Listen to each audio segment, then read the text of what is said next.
mendengarkan podcast ini. Saudaraku sekalian, doa Bapa kami adalah formula kehidupan.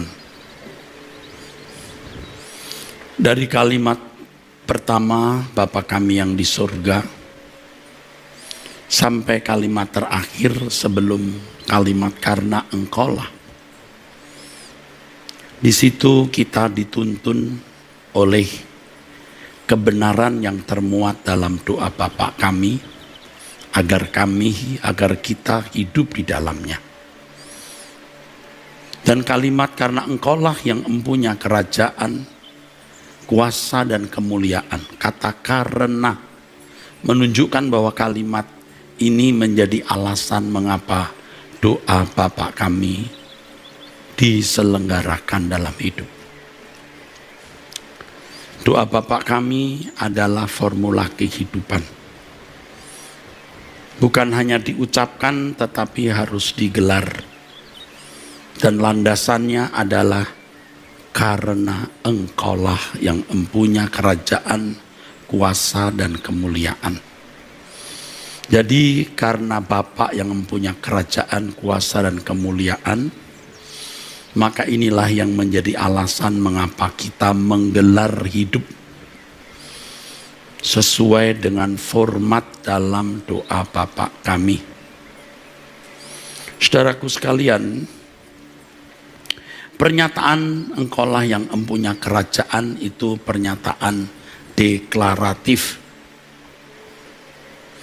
di mana kita menyatakan tidak ada yang dapat dikatakan Allah yang benar selain Yahweh Allah Israel. Dan hanya dialah sebagai penguasa tunggal alam semesta. Tidak ada Allah atau dewa-dewa lain. Karenanya kita harus mengakui bahwa dialah satu-satunya penguasa dan tidak menyandingkan kuasa manapun di samping Allah. Karenanya dalam Dekalog dikatakan, ya, dalam 10 perintah Allah dikatakan, jangan ada padamu Allah lain. Kalau bagi bangsa Israel secara harfiah tidak boleh ada Allah lain, artinya mereka tidak boleh memiliki objek sesembahan selain Elohim Yahweh. Mereka harus melakukan upacara keagamaan seremonial kepada Elohim Yahweh. Tetapi di dalam kehidupan orang Kristen tidak ada seremonial, tidak ada liturgi baku untuk menunjukkan siapa yang kita sembah.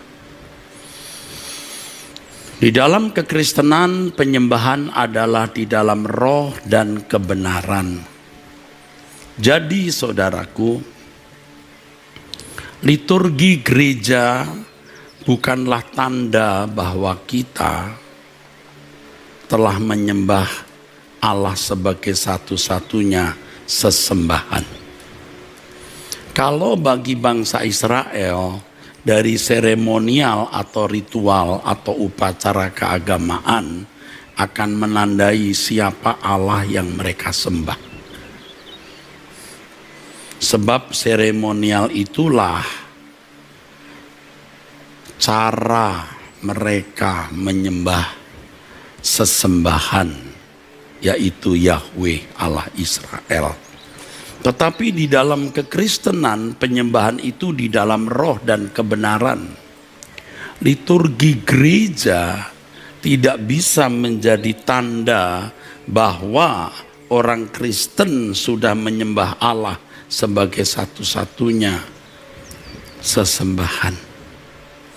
Seorang Kristen bisa datang ke gereja mengikuti liturgi, saudaraku.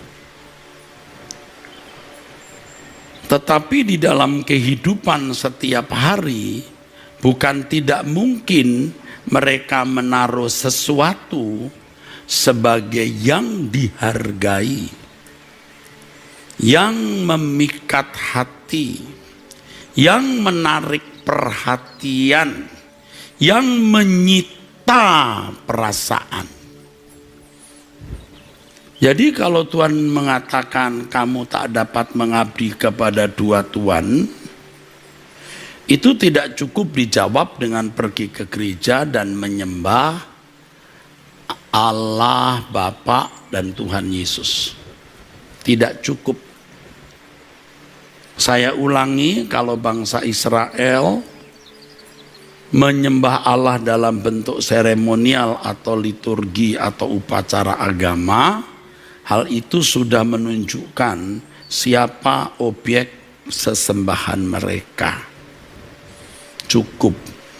Tetapi dalam hidup umat perjanjian baru, penyembahan haruslah dalam roh dan kebenaran, bukan dalam bentuk seremonial atau liturgi. Jadi orang Kristen yang ke gereja mengikuti liturgi atau itu bernilai sebagai upacara keagamaan, tidak membuktikan bahwa dia benar-benar menyembah Allah sebagai satu-satunya sesembahan.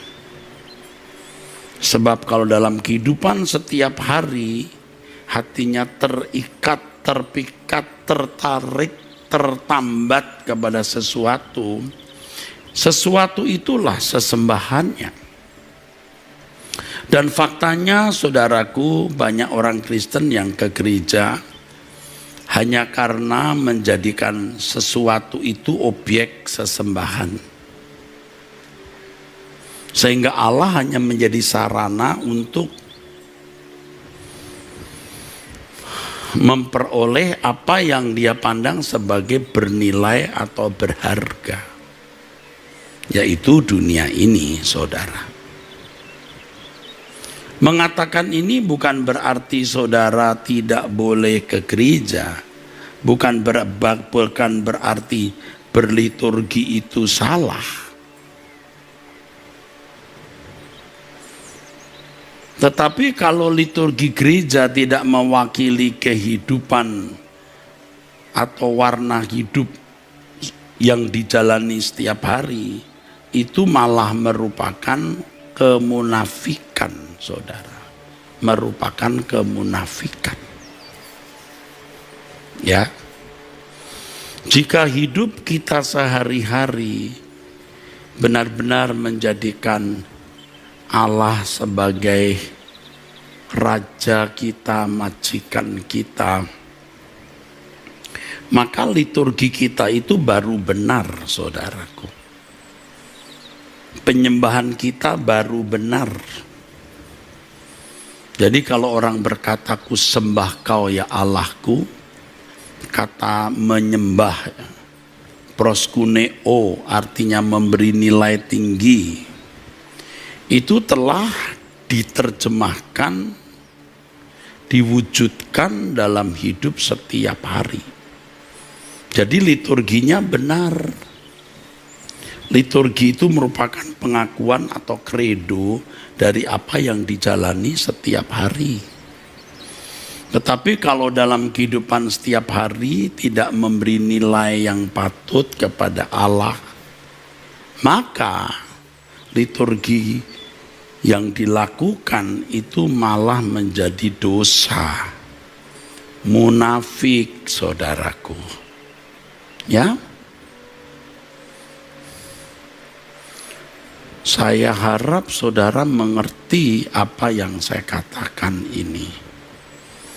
Kalau bangsa Israel mengadakan liturgi, seremonial atau upacara agama yang ditujukan kepada Yahweh, itu cukup membuktikan bahwa objek penyembahan mereka itu adalah Elohim Yahweh.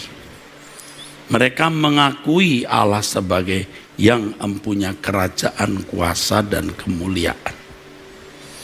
Tetapi kalau orang Kristen tidak cukup hanya mengadakan liturgi, sudah menunjukkan atau membuktikan Allah sebagai satu-satunya objek penyembahan. Kekristenan itu agama batiniah, saudaraku. Ya, harus menyembah Allah dalam roh dan kebenaran. Liturgi kita itu adalah sepanjang waktu hidup kita, ya, sepanjang waktu hidup kita.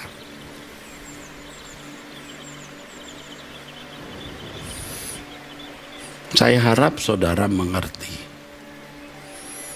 Dan saudara mulai memilih hidup di dalam kerajaan Allah atau di luar kerajaan Allah. Karena engkaulah yang mempunyai kerajaan, tadi saya katakan itu sebuah pernyataan deklaratif. Berarti aku mengakui bahwa aku hidup di dalam otoritas kerajaan di mana engkau sebagai kepala pemerintahan. Jumat 2 minggu lalu, saudara, saya sudah menyampaikan bahwa kalau kita berkata engkaulah yang mempunyai kerajaan, berarti kita tidak berhak memiliki kerajaan. Kita harus meruntuhkan atau merobohkan kerajaan kita. Dan ini bukan sesuatu yang mudah. Ini sesuatu yang benar-benar sulit dan berat. Ya.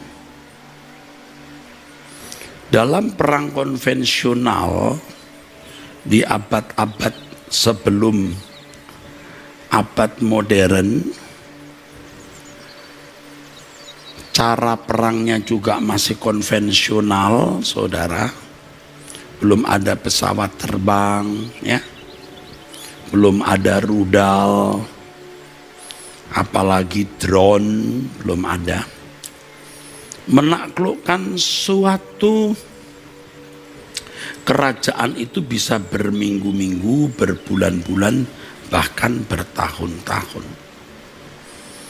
Apalagi kalau kerajaan itu memiliki tembok tinggi, dikepung berminggu-minggu, berbulan-bulan, bahkan bertahun-tahun. Tetapi dengan segala upaya akhirnya roboh juga tembok itu, saudaraku.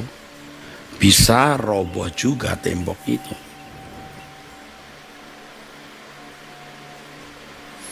Nah, kita itu juga seperti mengepung sebuah kerajaan untuk merobohkan, dan kerajaan itu diri kita sendiri. Tembok kerajaan kita itu kokoh sebab sudah terbangun sejak kanak-kanak.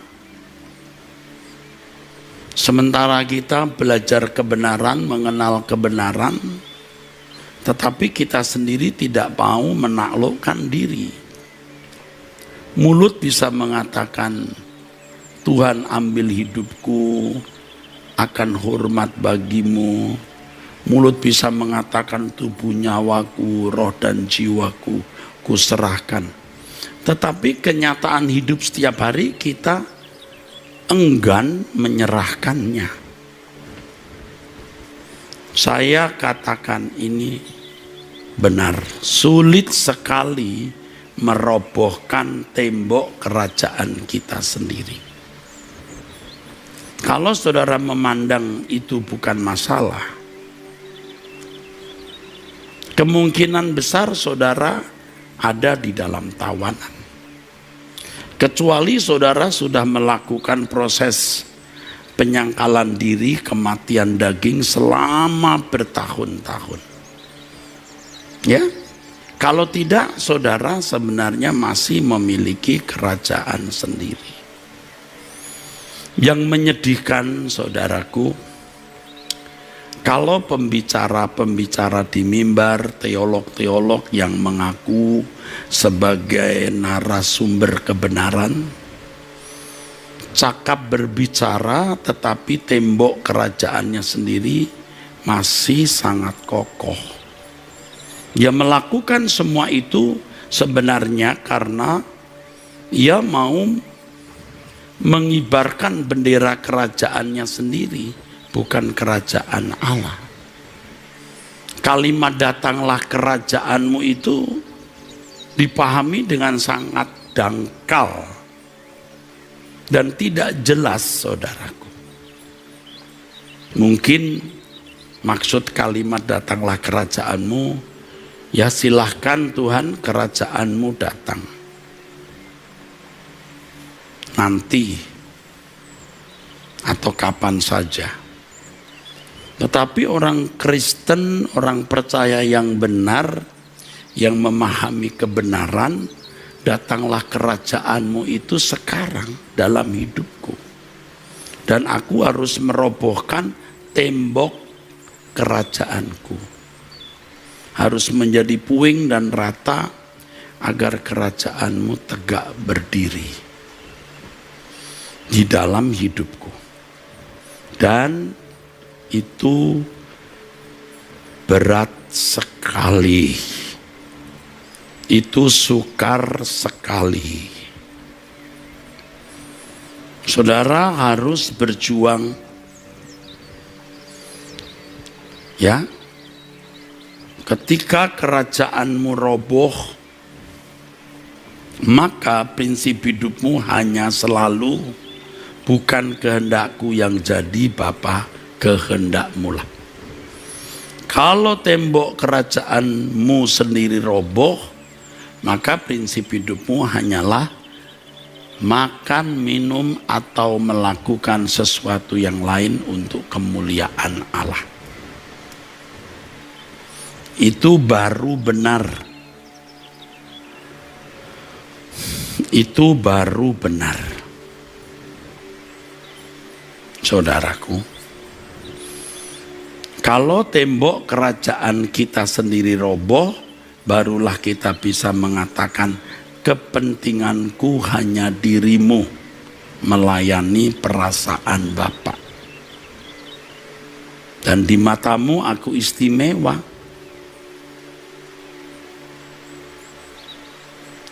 Kenapa? Ya, karena kita menjadikan Tuhan Raja kita. Oleh sebab itu, di dalam hal ini tidak bisa tidak ada barter. Ya. Kita meninggalkan, kita melepaskan, kita membuang mustika kehidupan kita.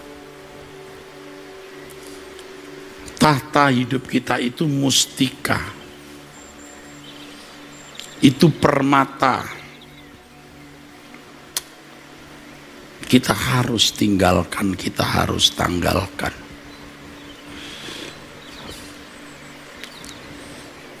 Kalau kita tidak berani barter, tidak bisa.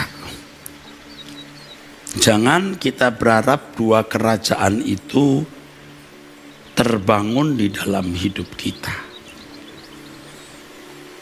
Apalagi kalau kita bermaksud untuk menjadikan keagungan kebesaran kerajaan Allah sebagai support dukungan untuk kerajaan kita sendiri. Itu ada Allah lain. Dan ternyata Allah lain itu diri kita sendiri, saudara. Saudaraku, kita harus memilih kerajaan Bapa atau kerajaan kita sendiri. Ada satu pernyataan Tuhan, saudaraku, di Lukas 12 ayat 32. Kita mulai dari ayat 29 supaya lebih lengkap konteks dari pernyataan Tuhan. Kita mulai dengan ayat 32. Janganlah takut hai kamu kawanan kecil, karena Bapakmu telah berkenan memberikan kamu kerajaan itu. Ya. Janganlah kamu takut.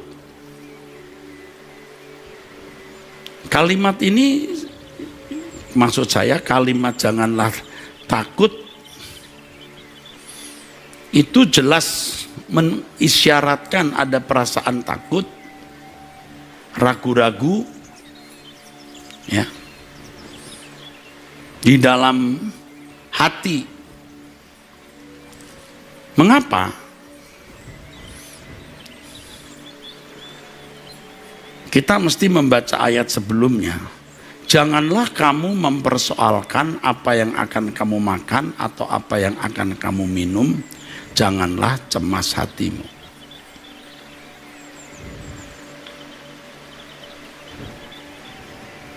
Inilah yang pada umumnya, saudara, dipersoalkan oleh manusia pada umumnya, dan kita telah terbawa dengan pola itu. Tuhan berfirman, semua itu dicari bangsa-bangsa di dunia yang tidak mengenal Allah. Akan tetapi Bapamu tahu bahwa kamu memang memerlukan semuanya itu. Jadi kamu jangan khawatir, Allah Bapa pasti akan memberikan yang kamu butuhkan sesuai dengan porsi yang dipandang Allah cukup. Ingat ya, asal ada makanan pakaian cukup. Bapakmu sudah tahu, tapi soal jumlah itu tergantung Bapak. Manusia kan maunya banyak, misalnya diberi nominal 100, maunya 100 atau lebih, tapi Bapak pandang 20 cukup. Mestinya kita tidak mempersoalkan jumlah, yang penting hidup bisa dijalani. Mengapa? Karena kita harus mencari kerajaannya dulu. Percayalah bahwa semua akan ditambahkan, kamu akan dicukupi, dan pencarianmu terhadap kerajaan Allah dibuat Allah sukses. Jangan takut, karena Bapamu telah berkenan memberikan kamu kerajaan itu. Ini barter. Lalu lebih jelas lagi ketika Tuhan berkata di kalimat berikut, jualah segala milikmu dan berikanlah sedekah. Buatlah bagimu pundi-pundi kekayaan atau tabungan yang tidak dapat menjadi tua, suatu harta di surga yang tidak akan habis, yang tidak dapat didekati pencuri, dan yang tidak dapat dirusakkan ngengat.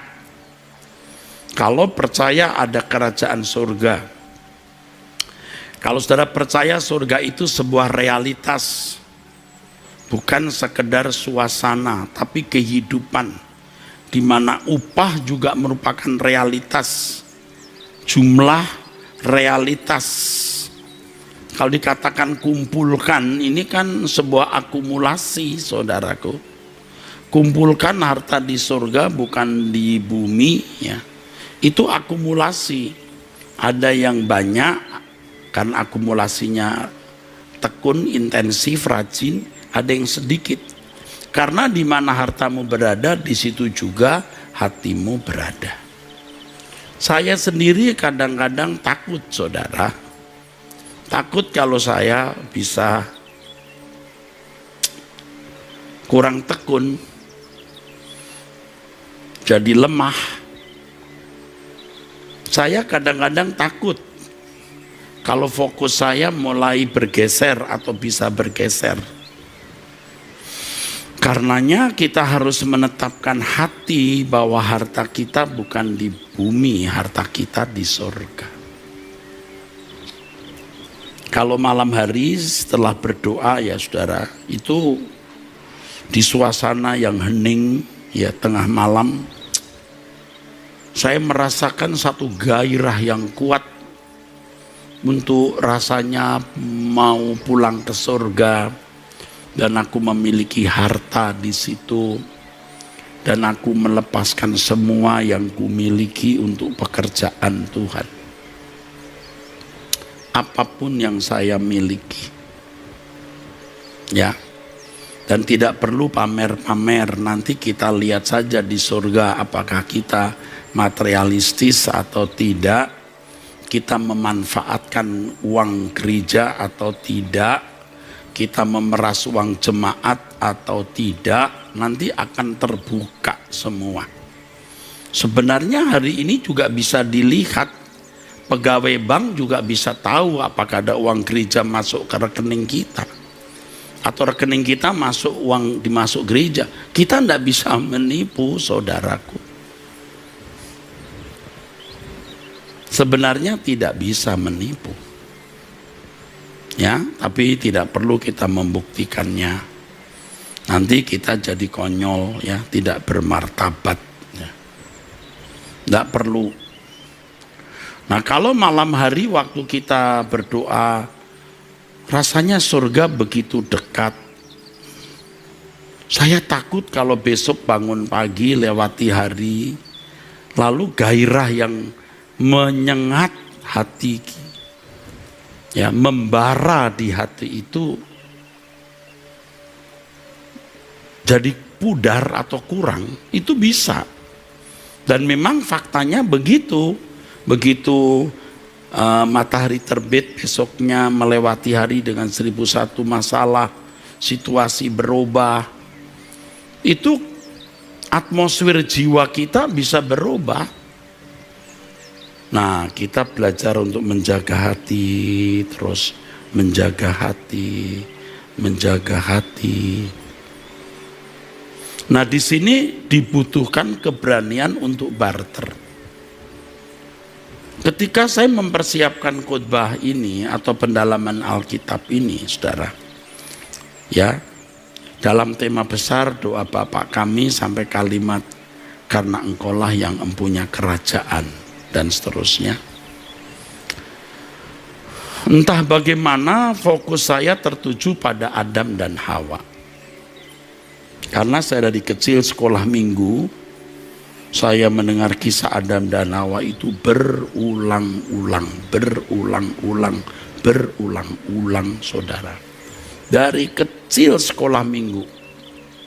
Kakak saya juga guru sekolah minggu. Jadi kalau hari Minggu pasti dipaksa ke sekolah minggu. Tidak ada hari Minggu tidak ke sekolah minggu loh, saudara. Rasanya tidak mungkin kecuali sakit, ya. Cerita mengenai kejatuhan Adam dan Hawa itu selalu membangkitkan perasaan tragis, menyedihkan, saudara. Ketika mereka diusir dari Taman Eden. Dulu belum ada gadget seperti hari ini. Bahkan pada waktu itu seingat saya TV juga masih hitam putih. Itu pun banyak semutnya. Belum ada TV berwarna. Jadi tidak menarik juga TV. Tidak ada hiburan seperti hari ini. Jadi cerita Alkitab itu diulang berkali-kali tetap menarik perhatian. Karena memang tidak ada objek perhatian yang lain. Kita itu bisa ngelotok, ya, di luar kepala itu. Cerita Alkitab, makanya saya pernah juga cerita di sini dalam kompetisi cerdas cermat Alkitab, kami sering mendapat piala jadi juara. Ini seingat saya dan saya tidak mengarangnya. Tetapi yang penting, saudara, cerita Adam dan Hawa berulang-ulang diceritakan. Ada perasaan sedih. Terbersit pikiran, kenapa kamu makan buah itu? Sehingga kamu keluar dari Eden. Dan sekarang setelah saya tua, saya memikirkan kembali hal itu. Mestinya Adam dan Hawa ada dalam suasana kerajaan Allah. Mengapa ia memilih keluar?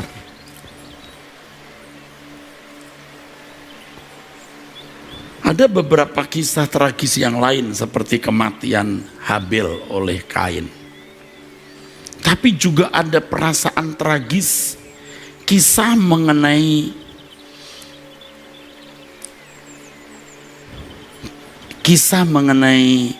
Esau yang kehilangan hak kesulungan. Kita tahu Esau itu dalam pandangan saya waktu masih muda, masih kanak-kanak maksud saya ya. Di dalam bayangan saya Esau ini memang ya dalam tanda kutip brengsek ya. Tetapi pada waktu diceritakan bagaimana Esau meraung-raung menangis meminta berkat dari ayahnya Ishak. Itu miris juga, saudara, sedih juga. Kenapa kamu bisa menggantikan hak kesulungan dengan semangkok makanan itu? Perasaan tragis itu. Ibrani pasal 12 mengutip kisah tersebut, saudaraku. Janganlah ada orang yang menjadi cabul atau yang mempunyai nafsu yang rendah seperti Esau yang menjual hak kesulungannya untuk sepiring makanan. Anda tahu ini nasihat untuk siapa? Bukan untuk Esau, bukan untuk bangsa Israel. Ini untuk orang Kristen, untuk orang percaya. Untuk orang percaya yang dimungkinkan kehilangan kesempatan untuk masuk kerajaan Allah. Kalau firman Tuhan mengatakan jagalah supaya jangan ada seorang pun menjauhkan diri dari kasih karunia Allah, bisa menjauhkan diri. Jadi jangan saudara berpikir kalau Tuhan sudah memberi kasih karunia, orang itu tidak bisa menolaknya.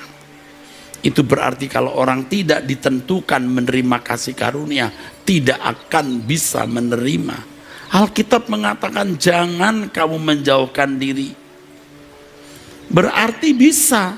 Lalu kalimat berikutnya, janganlah kamu seperti Esau yang menjual hak kesulungan untuk sepiring makanan.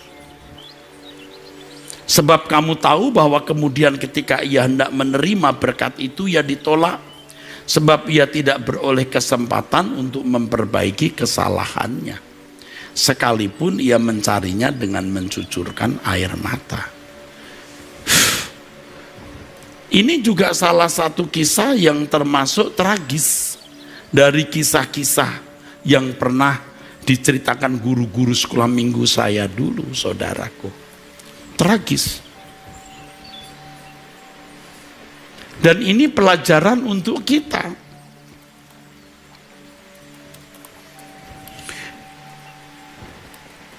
Ini pelajaran untuk kita, saudaraku.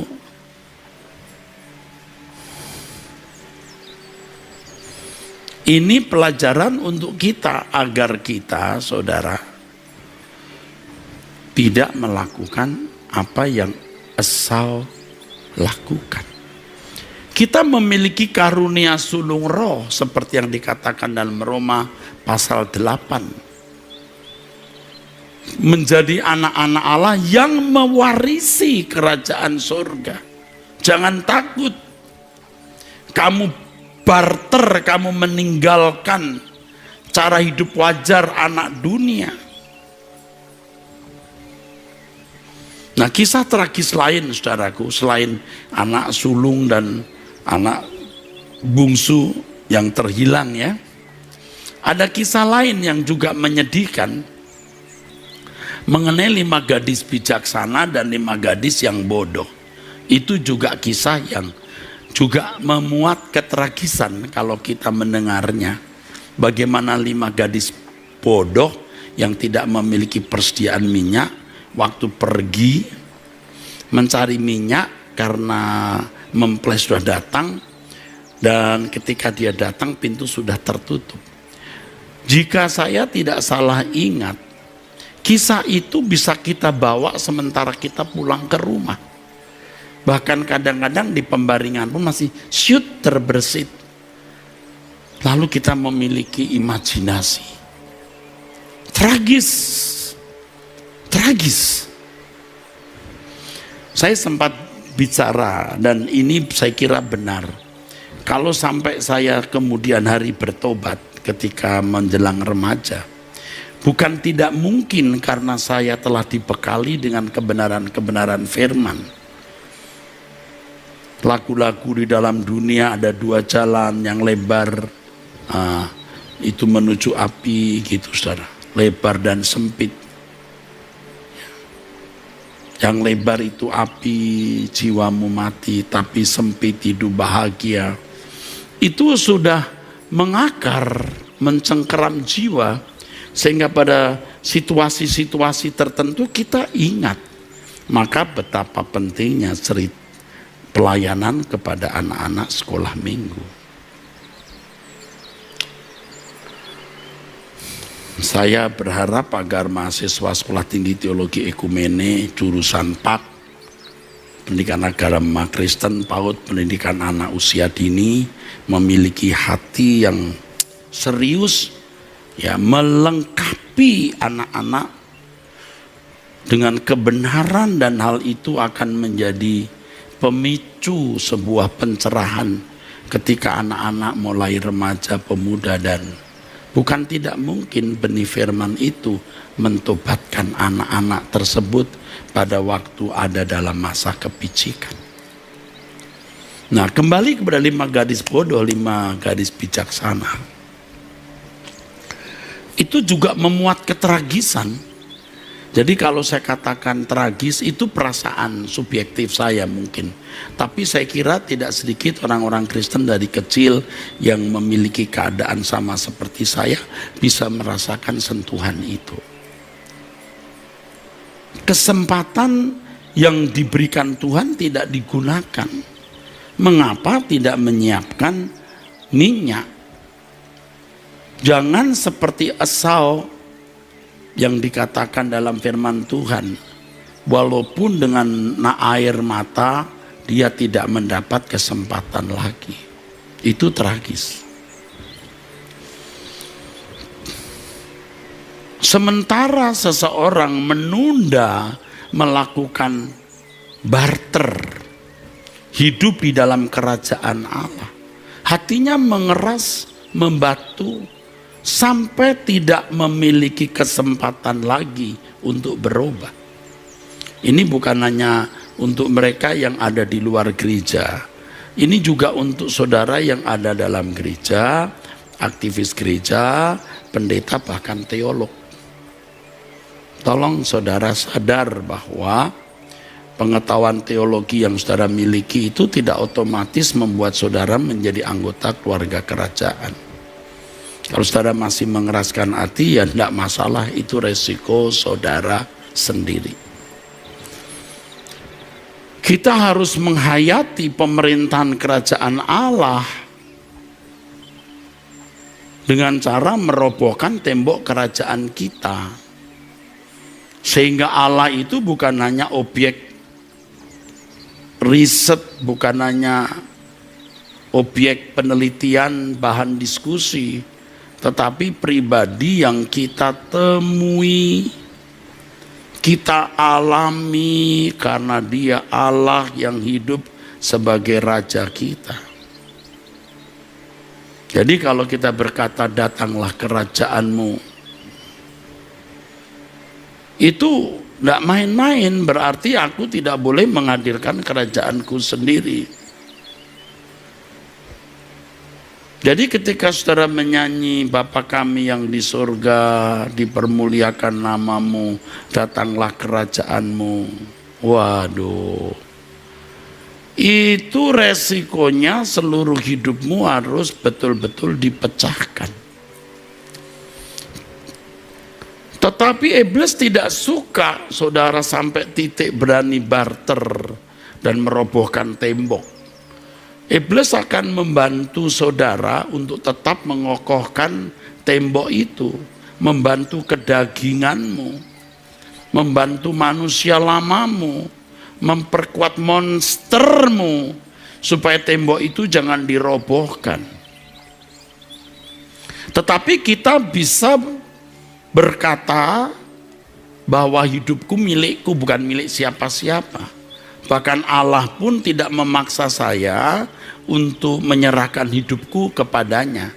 Apalagi iblis tidak berkuasa, tidak bisa memaksa. Aku yang berkuasa atas hidupku sendiri. Maka aku memutuskan untuk merobohkan tembok hidupku, dan tidak ada yang boleh menghalangi dan menyerahkan tampuk mahkota hidupku, mustika kerajaanku kepada Allah Bapa dan Tuhanku Yesus Kristus yang telah menebus diriku. Kita yang berhak atas diri kita. Maka beberapa kali saya ucapkan di mulut saya ucapkan, tidak ada yang bisa memaksa saya dengan rela menyerahkan hidupku kepada Tuhan. Aku berhak atas hidupku, dan aku berhak menyerahkan hidupku sepenuhnya bagi Allah, dan aku mengambil keputusan untuk menundukkan diriku pada pemerintahan Allah Bapa. Dan itu kita update setiap hari sampai kita memiliki kelenturan kepatuhan mutlak kepada Allah.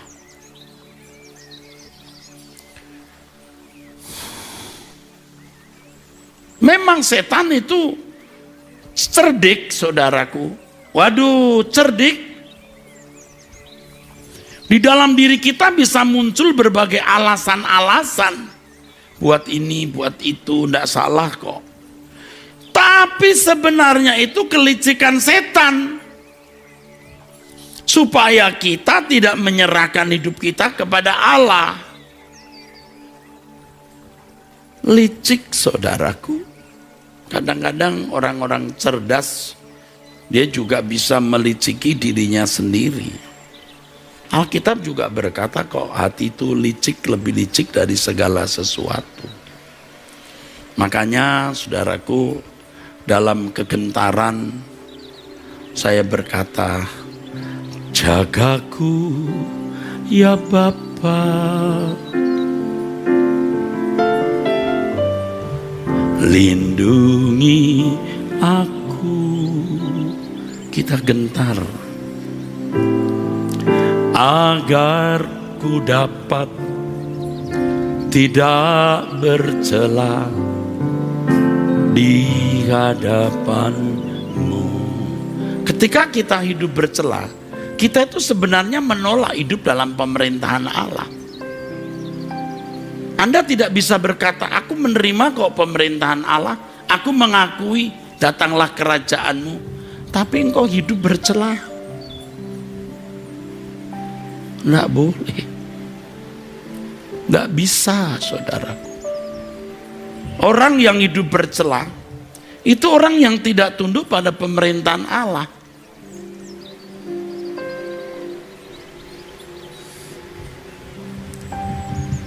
Tadi saya bicara dengan salah seorang dosen dari STT Ekumene. Dia mengatakan manggil saya karena dia memang anak rohani juga. Orang kalau sudah dewasa rohani menjadi manusia Allah, ya kira-kira tidak bisa ya melukai orang. Benar, itu benar sekali. Tidak bisa melukai orang. Orang yang hidup dalam pemerintahan Allah itu tidak bisa melukai orang. Dilukai pun tidak membalas, saudaraku. Tidak ada kata-kata yang merusak nama baik orang, melukai orang. Tidak ada.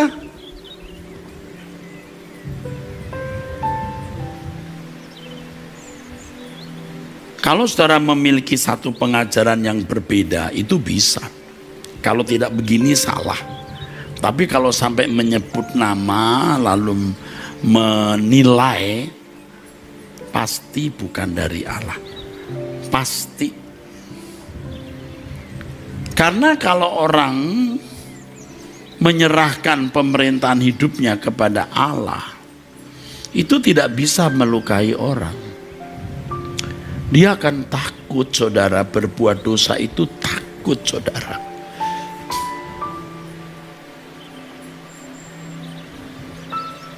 Aduh, jagaku Bapa, lindungi aku. Bukan masalah ekonomi dan lain-lain, tapi agar aku tidak bercela. Kita mesti merendahkan diri, mohon perlindungan Tuhan, karena setan itu licik. Dan yang mengerikan, diri kita sendiri juga licik. Kita bisa diliciki oleh diri kita sendiri, notabene manusia lama yang mau tetap eksis, tidak mau ditundukkan di dalam pemerintahan kerajaan Allah. Dan pergumulan ini berat, saudaraku. Lebih dari masalah ekonomi, kesehatan, jodoh, dan lain-lain.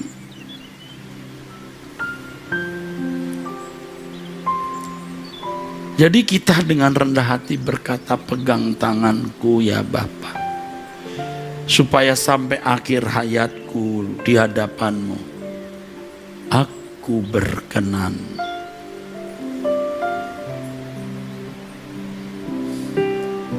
Urusan kita bukan lagi masalah pemenuhan kebutuhan jasmani, tetapi masalah kehidupan kekal.